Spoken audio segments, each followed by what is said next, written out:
Heads up auto के podcast में आपका बहुत बहुत स्वागत है। मैं हूं शक्ति प्रकाश और हमारे साथ हैं अशोक प्रियदर्शी जी। आपका बहुत बहुत स्वागत है अशोक जी। हेड्सअप ऑटो के पॉडकास्ट को जिस तरह से हमारे ऑडियंस ने सराहा है और बहुत सारे सवाल आए हैं, लोगों ने पूछा है, तो हमने आज ये तय किया कि फरवरी महीने में जो सवाल आए हैं उसको पहले एड्रेस करते हैं। तो शुरुआत करते हैं पहले सवाल से। जो हमारे ऑडियंस एक हैं, उनका कहना है कि एसी रेडिएटर और कंडेंसर की सर्विसिंग कब करवानी चाहिए और एसी कब रिचार्ज करवाना चाहिए। देखिए, रेडिएटर जो है वो गाड़ी के इंजन का पार्ट होता है, तो एसी रेडिएटर कह के कुछ नहीं होता है। कंडेंसर जो है, जो गाड़ी के रेडिएटर के आगे लगा रहता है, वो एयर कंडीशनिंग कंपोनेंट का एक हिस्सा होता है।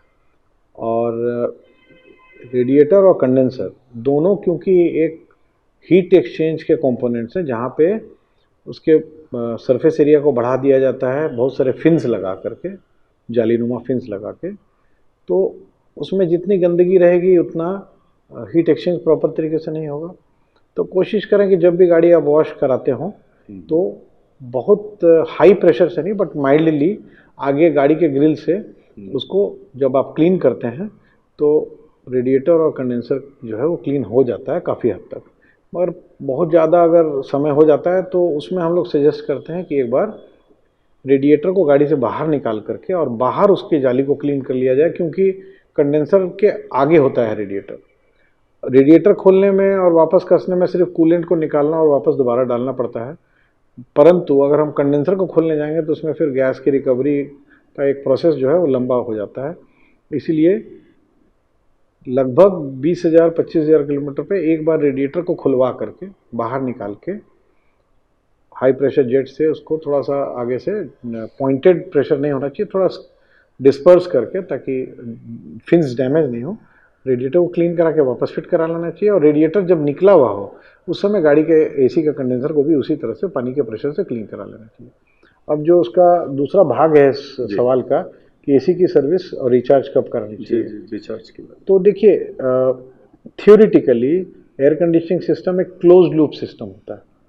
क्लोज लूप सिस्टम में नियम से अगर गाड़ी में या एयर कंडीशनिंग सिस्टम में कोई खराबी नहीं है तो लीकेज नहीं होना चाहिए, परंतु कोई भी प्रेशराइज सिस्टम में कुछ परमिसिबल सीपेज, मैं लीकेज नहीं बोल रहा हूँ, सीपेज हो सकता है जी।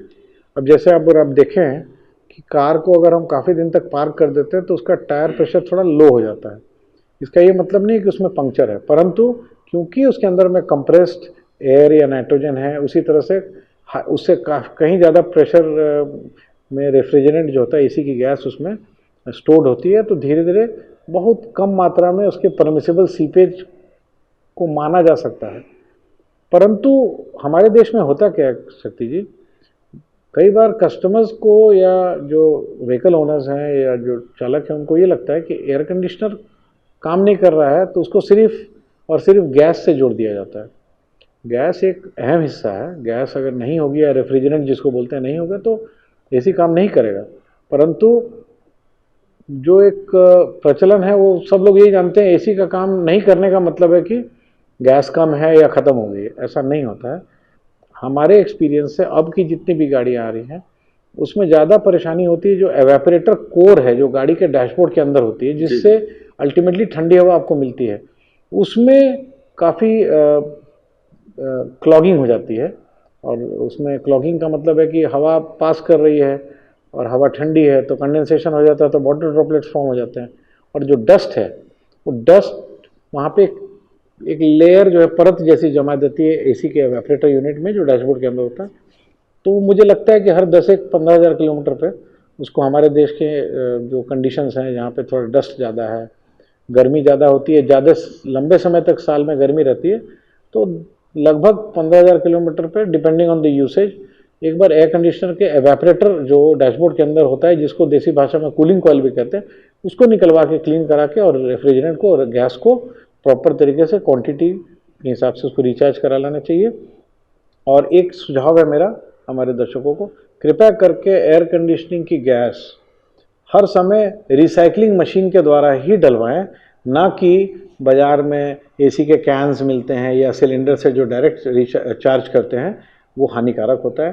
उसको नहीं करना चाहिए एकदम। ये मेरे तरफ से कड़ा सुझाव है हमारे दर्शकों को कि एयर कंडीशनिंग का जब भी काम कराएं तो उस वर्कशॉप में कराएं जहाँ पे एसी की recovery and recharging automatic machine हो जी। तो इससे आपका एयर कंडीशनिंग सिस्टम काफ़ी दिन तक ठीक से रहेगा। दूसरा सवाल है, एक ऑडियंस ने पूछा है कि मेरे पास XUV 700 है, 7 सीटर पेट्रोल ऑटोमेटिक गाड़ी है, अगर डैश कैम चुनना है तो कौन सी कंपनी का लें और क्या सेटअप लेना चाहिए?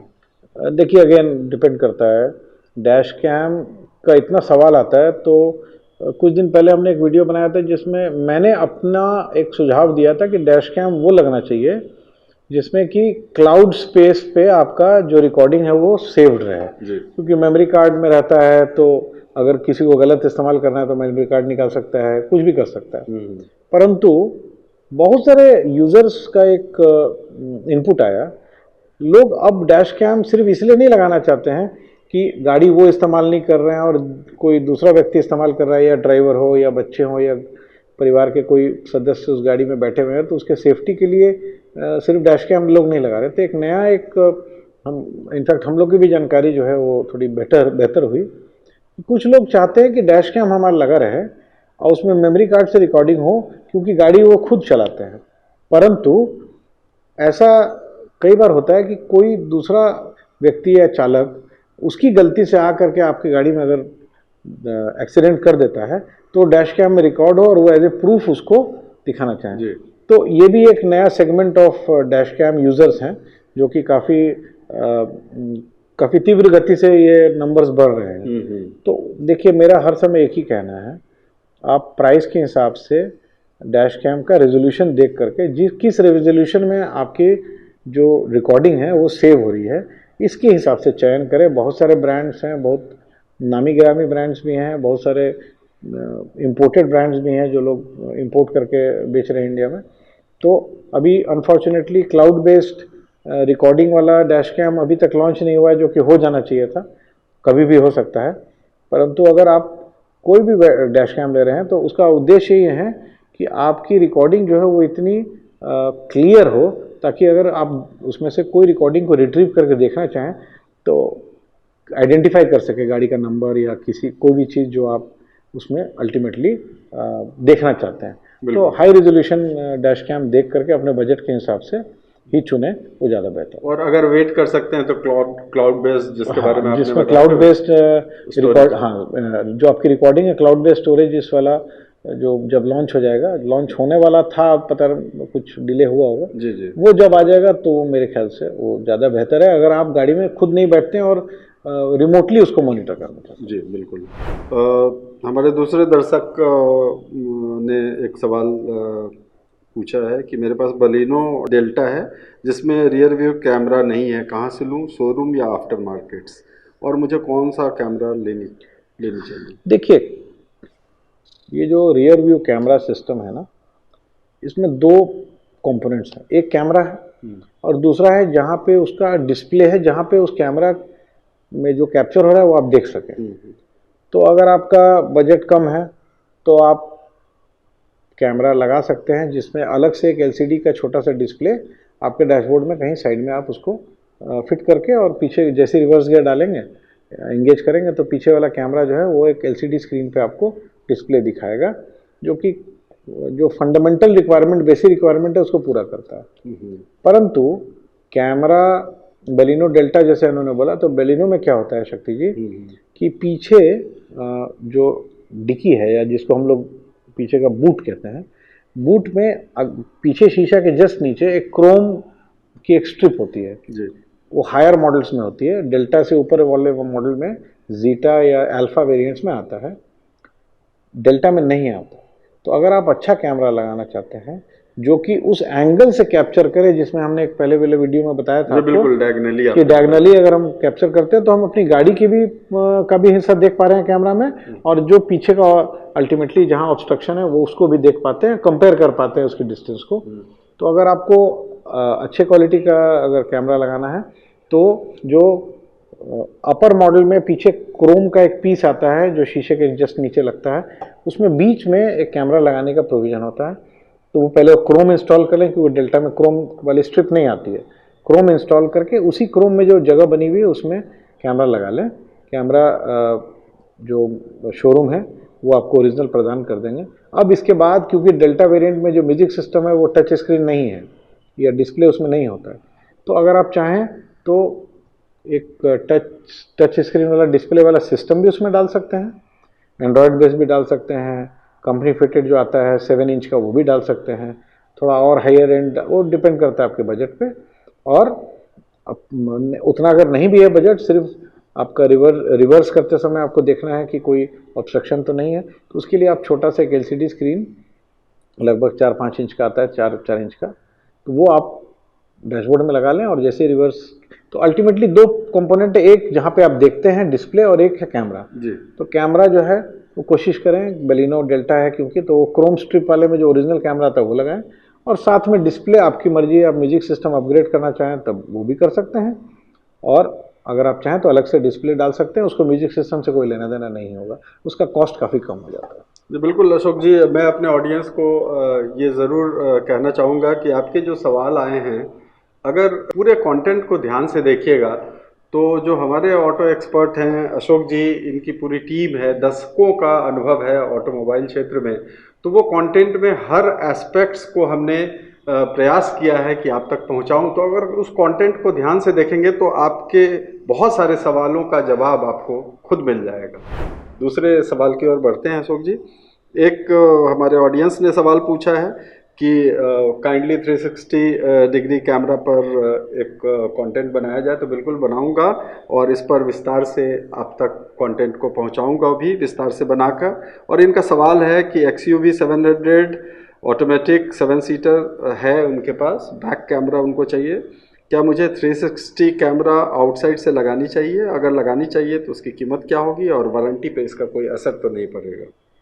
ये XUV 700 जो इनका है, ये अगर पुराना वाला वेरिएंट है जो शुरू में लॉन्च हुआ था, तो उसमें जो स्क्रीन का डिस्प्ले साइज़ है वो काफ़ी छोटा हुआ करता था। तो उसमें क्या है कि मेरा सजेशन होगा 360 डिग्री कैमरा में खर्च ना करें, उसमें सिर्फ एक रिवर्स कैमरा ऐड कर लें जो बाज़ार में बहुत ईजिली अवेलेबल है। अगर इनका नया वेरिएंट है जिसमें कि डिस्प्ले साइज़ बड़ा है, उसमें 360 डिग्री कैमरा लगाना एकदम ही मेरा सुझाव है, लगा लेना चाहिए, क्योंकि जो भी गाड़ी में ड्राइवर की सीटिंग पोजीशन थोड़ी ऊंची होती है, तो कई बार जब हम गाड़ी को, लोग समझते हैं कि 360 डिग्री कैमरा में रिवर्स वाला कैमरा मिल जाए तो मेरा काम चल जाएगा, एकदम चल जाता है, परंतु फ्रंट कैमरा से ज़्यादा मुझे लगता है उपयोगी होता है जो लेफ़्ट और राइट वाला जो कैमरा होता है।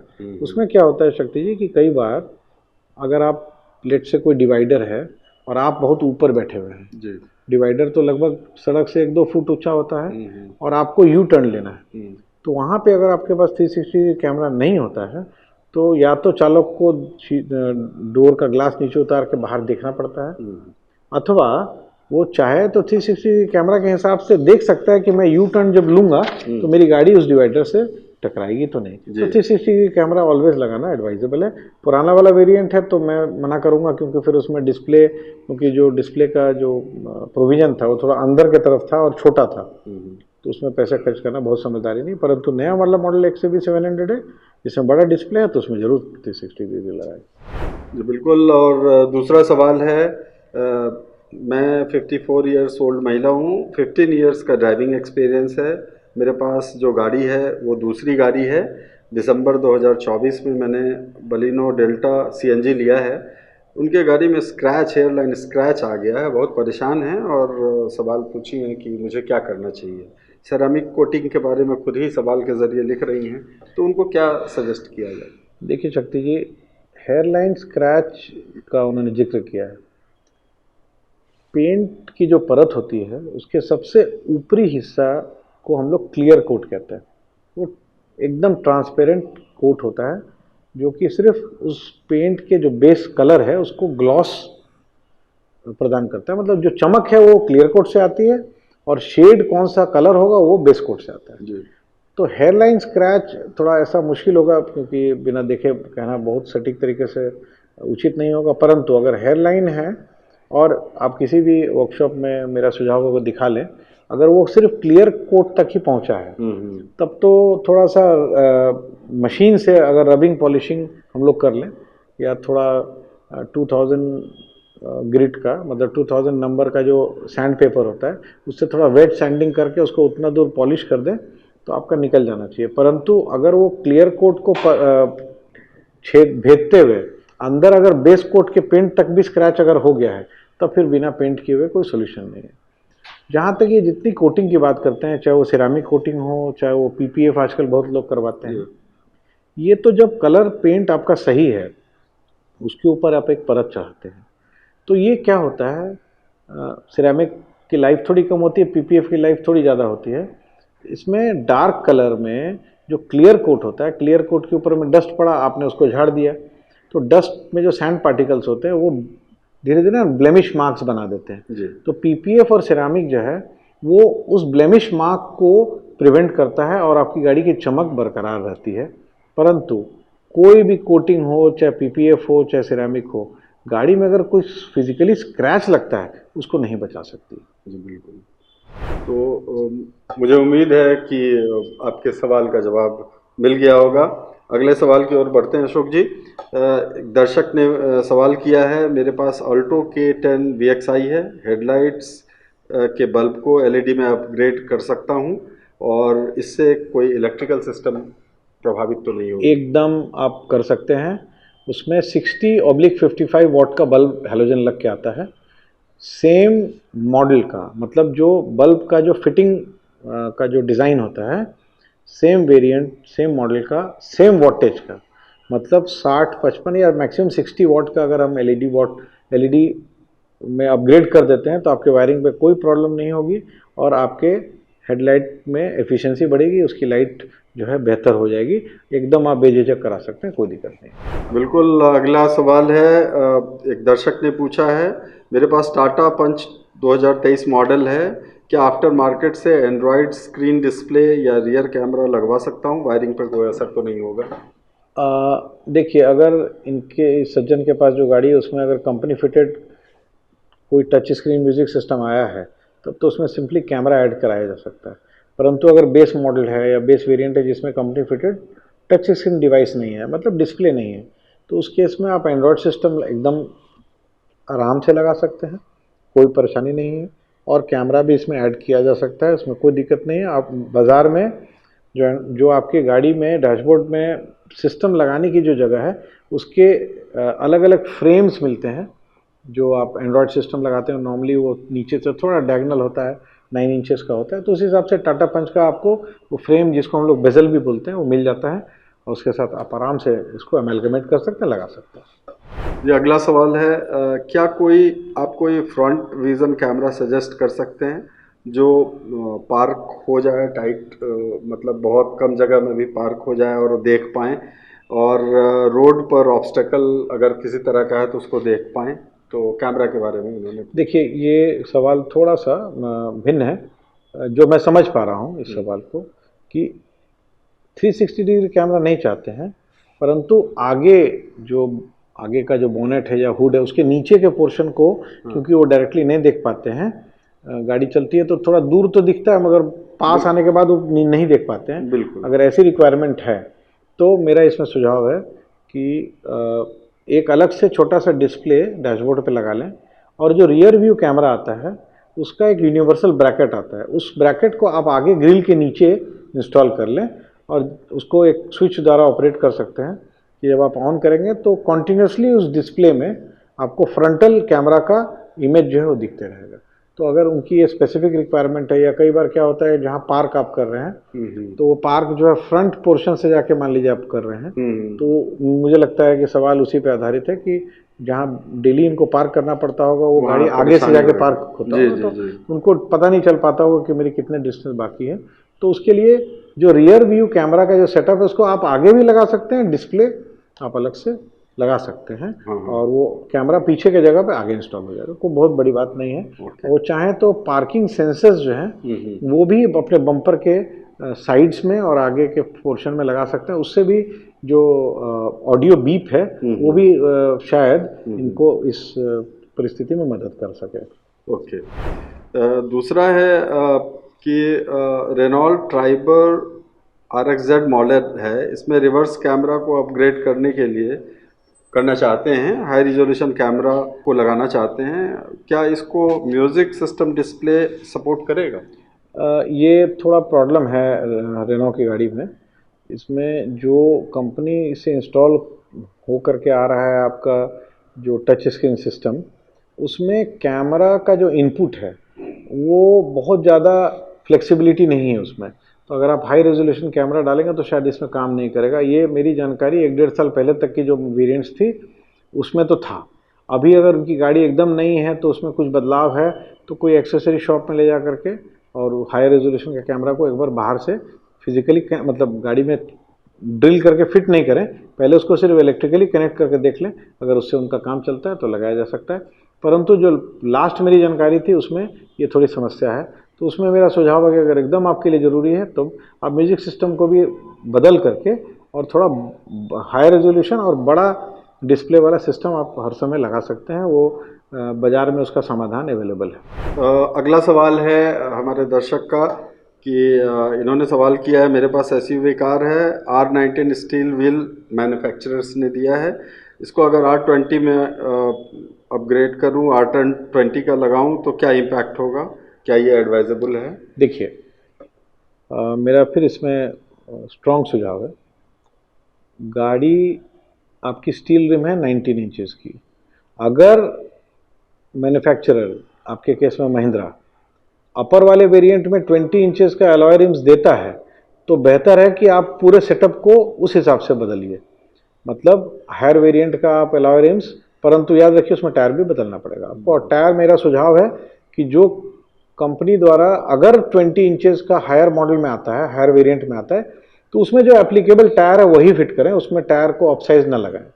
परंतु अगर 19 इंचेस का ही हायर वेरिएंट में भी प्रोविजन है और लोअर वेरिएंट वाले में भी 19 इंचेस है, कहने का अर्थ है कि अलॉय रिम्स भी 19 है और स्टील रिम्स भी 19 है, तो मेरा ये स्ट्रॉन्ग सुझाव होगा कि कृपया करके व्हीकल डायनेमिक्स को बहुत ज़्यादा डिस्टर्ब नहीं करें। 19 इंच है तो 19 इंच ही रहने दें। मेरे हिसाब से वो, मेरा अनुभव कहता है कि वो उचित नहीं। जी बिल्कुल। एक सवाल हमारे दर्शक ने पूछा है, ऑल्टो K10 है उनके पास, उनका कहना है कि ग्रिल लाइट को क्या फॉग लाइट की तरह यूज़ कर सकता हूँ? मैं समझ नहीं पा रहा हूँ ग्रिल लाइट से कहने का उनका संदर्भ क्या है जी। परंतु कुछ लोग आफ्टर मार्केट से DRLs लगवा लेते हैं, डे टाइम रनिंग लैम्प, जो कि ग्रिल में टाइट होता है, जहाँ तक मेरी जानकारी है। जी। तो अगर उनका सवाल ये है कि वो ग्रिल में फॉग लैम्प फिट करा सकते हैं कि नहीं, तो आफ्टर मार्केट में मिलता है, सिर्फ वोल्टेज का ध्यान देंगे, वोल्टेज हायर वोल्टेज ना लगाएं। और अगर K10 में बम्पर में जो उनका वेरिएंट है उस बम्पर में अगर फॉग लैम्प लगाने का प्रोविजन है तो मेरा सुझाव होगा कि ओरिजिनल कंपनी वाला जो जेन्युइन एक्सेसरीज है वही फॉग लैम्प लगाएं। उसमें अगर और तब्दीली करना चाहते हैं तो उस फॉग लैम्प के बल्ब को हैलोजन से हटा के LED में अपग्रेड कर लीजिए सेम वोल्टेज से। परंतु जैसा मैं समझ पा रहा हूँ, या तो वो चर्चा कर रहे हैं जो हमारे दर्शक हैं, या तो वो DRL की कर रहे हैं, तो DRL कभी भी फॉग लैम्प का विकल्प नहीं हो सकता है। और अगर वो फॉग लैम्प स्पेसिफिक बात कर रहे हैं कि वो ग्रिल में लगा सकते हैं कि नहीं, तो लगा सकते हैं, बट वोल्टेज जरूर मिला लें, बिना वोल्टेज मिलाए हुए ना लगाएं। और अगर बम्पर में ओरिजिनल फॉग लैम्प लगाने का प्रोविजन है तो मुझे लगता है कि उसी के साथ रहना ज़्यादा बेहतर है। दर्शक ने सवाल पूछा है, मारुति फ्रॉन्क्स स्मार्ट हाइब्रिड है, इसका थोड़ा मतलब और फ़ायदे भी बताएं। हालांकि कंटेंट में हमने सब कुछ बताया था उसमें। देखिए, हाइब्रिड, इसके ऊपर हमने एक वीडियो बनाया था विस्तार से, फिर भी क्योंकि पॉडकास्ट है तो मैं बता देना चाहता हूँ। स्मार्ट हाइब्रिड जो है वो फ्रॉन्क्स के अपर वेरिएंट में वाले वेरिएंट्स में आता है, जिसमें कि टर्बोचार्ज इंजन है। जो नीचे वाले इंजन्स हैं उसमें शायद नहीं आता है, जिसको हम लोग naturally aspirated non turbo engine है उसमें शायद नहीं आता है, परंतु ऊपर वाले में आता है, ये मैं जानता हूँ। देखिए सर, इसमें क्या होता है कि ये फुल हाइब्रिड सिस्टम नहीं है। इसमें गाड़ी सिर्फ और सिर्फ पेट्रोल इंजन के द्वारा ही चलती है, परंतु लेफ्ट सीट के नीचे एक छोटी सी लिथियम आयन बैटरी होती है और इंजन में ऑल्टरनेटर जो होता है वो इस तरह से एडवांस्ड टेक्नोलॉजी का ऑल्टरनेटर लगा रहता है कि जब आप एक्सेलरेट करते हैं गाड़ी को तो ये लिथियम आयन बैटरी जो है ये उस ऑल्टरनेटर जो कि मोटर में तब्दील हो जाता है उसको थोड़ा सा एडिशनल पावर देता है ताकि इंजन का लोड थोड़ा कम हो जाए, गाड़ी का एक्सेलरेशन बेटर हो जाए और फ्यूल इकोनॉमी थोड़ी बेटर हो जाए। कहने का मतलब है इंजन को हम लिथियम आयन बैटरी के एनर्जी के द्वारा थोड़ा और सपोर्ट कर देते हैं ताकि इंजन पे स्ट्रेस कम पड़े, जिससे आपका फ्यूल कंजम्पशन थोड़ा बेहतर हो जाए और एक्सेलरेशन और गाड़ी की चाल जो है थोड़ी स्मूथ हो जाए। और ये जो लिथियम आयन बैटरी है, जैसे ही हमने एक्सेलरेटर छोड़ा और गाड़ी अपने मोमेंटम से चलने लगी, तो उस सिचुएशन में ये जो मोटर है ये एक अगेन जनरेटर में तब्दील हो जाता है और रीजनरेटिव ब्रेकिंग से वो चार्ज करने लगता है उस लिथियम आयन बैटरी को। तो यही है, ये फुल हाइब्रिड नहीं है, माइल्ड हाइब्रिड सिस्टम है। हाइब्रिड जरूर कह सकते हैं बिकॉज इसमें लिथियम आयन बैटरी का कुछ एनर्जी जो है वो इंजन को चलाने में थोड़ा सहयोग करता है, इंजन को पे लोड को कम करता है, एफिशिएंसी बढ़ाता है, एक्सेलरेशन बढ़ाता है और थोड़ा स्मूथ राइड देता है। तो ये फ्रॉन्क्स में जो स्मार्ट हाइब्रिड है उसका यही पर्पस तो है, हमने यही अशोक सिद्धांत जी है। आपने जो डेमो के जरिए पूरा विस्तार से उसमें अगर उस वीडियो को आप देख लेंगे तो बहुत कुछ समझ में आ जाएगा तस्वीर एकदम। साफ हो जाएगी और समझ हाँ, में आ थोड़ा जाएगा मैं पूरा। अपने दर्शक जिन्होंने ये सवाल पूछा है उनको अनुरोध करूंगा कि हमारे पुराने वीडियोस को स्क्रॉल करें, और हाइब्रिड पे हमने एक बहुत ही विस्तार से बहुत ही अच्छा वीडियो बनाया था। अब विश्वास नहीं करेंगे शक्ति जी, ये जो समझाने का तरीका था उसको बड़े बड़े जो OEM मैन्युफैक्चरर्स हैं उनकी टीम ने भी उस वीडियो को काफ़ी सराहा है, क्योंकि वो लोग जो ट्रेनिंग प्रोग्राम में उस टेक्नोलॉजी को समझाते हैं तो शायद हमारा समझाने का तरीका इतना सरल है और इतना सैद्धांतिक तौर पे है कि उस बहुत सारे मैन्युफैक्चरर्स ने हमारे वीडियो से कुछ सीख करके और अपने ट्रेनिंग प्रोग्राम में भी तब्दीली की है। जी बिल्कुल। अगला सवाल है, क्या इसी स्टोरी से है सर, हाइब्रिड कार से ही है। हमारे एक दर्शक सवाल पूछ रहे हैं, क्या माइल्ड हाइब्रिड बैटरी इमरजेंसी में कार को स्टार्ट कर सकता है? जी नहीं सर, ये माइल्ड हाइब्रिड वाले में क्या होता है कि ऑटो स्टार्ट स्टॉप सिस्टम होता है। तो पहला बार जब आप गाड़ी स्टार्ट करते हैं तो वो ज़रूर मेन बैटरी जो आपकी गाड़ी को कन्वेंशनली जो बैटरी लगी रहती है उससे स्टार्ट होती है, लेड एसिड बैटरी से। और जब हम कहीं ट्रैफिक में रुकते हैं तो गाड़ी ऑटोमेटिकली बंद हो जाती है, और जब हम वापस ब्रेक को छोड़ते हैं या क्लच दबाते हैं या एक्सेलरेटर को दबाते हैं, ऑटोमेटिक मैनुअल में थोड़ा सिस्टम है, तो वो इंजन दोबारा स्टार्ट होता है। जब ये दोबारा स्टार्ट होता है और जिसमें स्मार्ट हाइब्रिड सिस्टम लगा हुआ है, तो जो दोबारा स्टार्ट होता है तो ये होता है जो आपका अल्टरनेटर कम जनरेटर स्टार्टर है, उस वो बेल्ट के द्वारा इंजन से कनेक्टेड रहता है। तो उस सिचुएशन में वो लिथियम आयन बैटरी से उसको थोड़ा सा एनर्जी ले करके और इंजन को बेल्ट के द्वारा ही घुमा के स्टार्ट कर देता है। माइल्ड हाइब्रिड सिस्टम में जो आपकी लिथियम आयन बैटरी है ये कभी भी गाड़ी स्टार्ट करने के विकल्प के रूप में नहीं हो सकता, इसको कृपया करके हमारे दर्शक समझ लें। जी बिल्कुल। अंतिम सवाल है इस पॉडकास्ट का, ये कहते हैं कि 2017 का मॉडल है, क्रेटा है SX हुंडई की, और हेडलाइट में प्रोजेक्टर लैंप लगा हुआ है। पहले HID लाइट लगाने का प्रयास हुआ, फिर LED लगाने की तरफ गया लेकिन सक्सेस नहीं हो पाया। तो मुझे क्या करने की ज़रूरत है, क्योंकि ये मेल भी मांग रहे हैं। तो हमारे चैनल्स को अगर आप देखेंगे तो autoheadsUp@gmail.com, आपको उस मेल पे आप सवाल पूछ सकते हैं। हमारे ऑटो एक्सपर्ट हर मेल का जवाब देते हैं।